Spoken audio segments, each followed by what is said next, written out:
अगर सैयद आसिम मुनीर ने तस्लीम किया है तो ये ज़रूर अल्लाह का प्लान होगा। अगर आसिम मुनीर इसराइल को तस्लीम कर लेता है तो समझिए अल्लाह की भी यही मर्जी थी। अगर हाफिज सैयद आसिम मुनीर इसराइल को तस्लीम करते हैं तो फिर हमें भी कोई एतराज़ नहीं होगा। अस्सलामुअलैकुम दोस्तों, सोचो ज़रा, एक समंदर के बीच एक कारवां चल रहा है, ना हथियार ना फौज, सिर्फ दवाई और रोटी लेकर। फिर अचानक दुनिया की सबसे ज़्यादा मुसल्लह फौज उन मजलूमों पर टूट पड़ती है। सोचो ज़रा, एक माँ अपने बच्चे के साथ पाकिस्तान के अंधेरे घर में बैठी है, बिजली का बिल अदा नहीं कर सकती और उसका बच्चा पूछता है, अम्मी क्या ये मुल्क हमारा है? और सोचो दुनिया का वो लीडर जो अपनी कुव्वत और जिद के लिए मशहूर है, किम जोंग उन, वो भी इजराइल को धमकी देता है, हमारे लोगों को छोड़ दो वरना अंजाम बुरा होगा। दोस्तों, ये कहानी अलग अलग नहीं है, उम्मत की कहानी है। फलस्तीन का खून, पाकिस्तान का कर्ज और दुनिया का जुल्म सब एक ही दास्तान के हिस्से हैं। और आज मैं आपको वो दास्तान सुनाने जा रहा हूँ जो आपके दिल को हिलाकर रख देगी, आंखों को रुला देगी और ज़मीर को जगा देगी। ग्लोबल स्मूथ फ्लोटिला, एक कारवां, एक सफर, एक मिशन। सिर्फ रोटी, दवाई और इंसानी मदद लेकर वॉलंटियर्स फलस्तीन भाइयों तक पहुंचने निकले, लेकिन इजराइल की फौज ने समंदर में उन्हें रोका। कश्तियां बंद कर दी गईं और वॉलंटियर्स को कैद कर दिया गया। सोचो, जो लोग सिर्फ इंसानियत के लिए निकले थे उन्हें जेलों में डाल दिया गया, उन पर गोलियां चलाई गईं, उनकी पुकार दबा दी गई। कुरान में अल्लाह ताला फरमाता है, अगर वो तुमसे दीन में मदद मांगे तो तुम पर उनकी मदद फर्ज है। लेकिन दुनिया खामोश है, ना यूएन, ना सुपर पावर्स, ना ही मुस्लिम रूलर्स और सबसे ज्यादा दर्दनाक एक सोशल मीडिया के सितारे जो रोज रील बनाते हैं, आज जुल्म के सामने चुप हैं। 2010 के एक फ्लोटिला में एक मुसलमान वॉलंटियर्स को कैद कर लिया गया। उसने कहा, मुझे 7 दिन तक अंधेरे सेल में रखा गया, ना रोशनी दी ना पानी, मैं सिर्फ एक दुआ करता था, या अल्लाह ये कुर्बानी मैं तेरी राह में देता हूँ, मुझे सब्र दे। उसने देखा कि फलस्तीन माएँ अपने बच्चों को कह रही होती हैं, बेटा रो मत, तुम्हारी रूह जन्नत में जाएगी। सोचो कैसे दिल हैं उन माओं के जो अपने लाल को कुर्बानी के लिए तैयार करती हैं, और हम स्क्रॉल और रील्स में डूबे हुए हैं।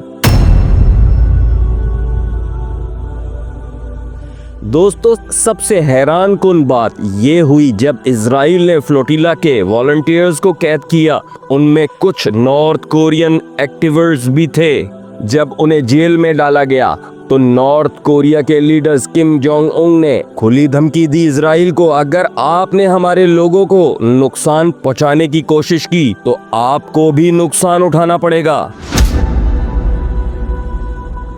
ये धमकी सुनकर इजराइल और उनके अलाइज हिल उठे। एक छोटा सा मुल्क जो दुनिया से कटा हुआ है, वो भी जुल्म के खिलाफ आवाज उठाता है, लेकिन मुसलमान रूलर्स चुप हैं।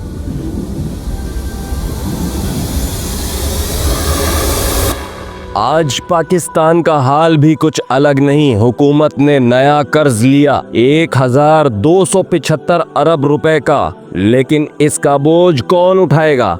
मैं, आप और हर गरीब पाकिस्तानी। बिजली के बिलों में स्पेशल सरचार्ज लगाया जा रहा है। आज का 5000 का बिल कल 7000 का होगा और ये सिलसिला 6 साल तक चलेगा, सूद समेत। अल्लाह ने कुरान में फरमाया, और जो लोग सूद खाते हैं वो ऐसे उठेंगे जैसे शैतान ने छू कर पागल कर दिया हो। हमारा मुल्क सूद का गुलाम बन गया है। एक मजदूर 1200 रुपए रोज कमाता है, लेकिन बिजली का बिल 12,000 रुपए। एक पेंशनर जो 20,000 रुपए माहाना ले रहा है, उसका घर का बिल 15,000 आ जाता है। एक माँ अपने बच्चे के साथ रात को अंधेरे में बैठी होती है क्योंकि बिल अदा नहीं कर सकती। उसका बच्चा पूछता है, अम्मी क्या पाकिस्तान हमारा मुल्क नहीं? क्या बिजली सिर्फ अमीरों के लिए है? ये सिर्फ इकोनॉमी का मसला नहीं, ये इंसानियत की जिंदगी और मौत का मसला है। रसूलुल्लाह सल्लल्लाहु अलैहि वसल्लम ने फरमाया, मुसलमान एक जिस्म की तरह है। अगर जिस्म के एक हिस्से को दर्द होता है तो पूरा जिस्म बेचैन होता है। लेकिन आज फलस्तीन के बच्चों का खून गिर रहा है, पाकिस्तान के घर अंधेरे में डूब रहे हैं और रूलर्स लग्जरी गाड़ियों, 5 स्टार्स होटल्स और फॉरेन टूर्स में मसरूफ हैं।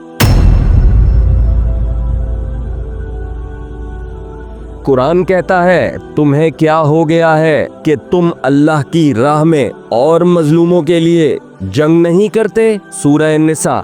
दोस्तों समझ लो, खामोशी भी एक जुर्म है। फलस्तीन की आवाज उठाओ, पाकिस्तान के जुल्म को एक्सपोज करो और सोशल मीडिया पर हक की आवाज बनो।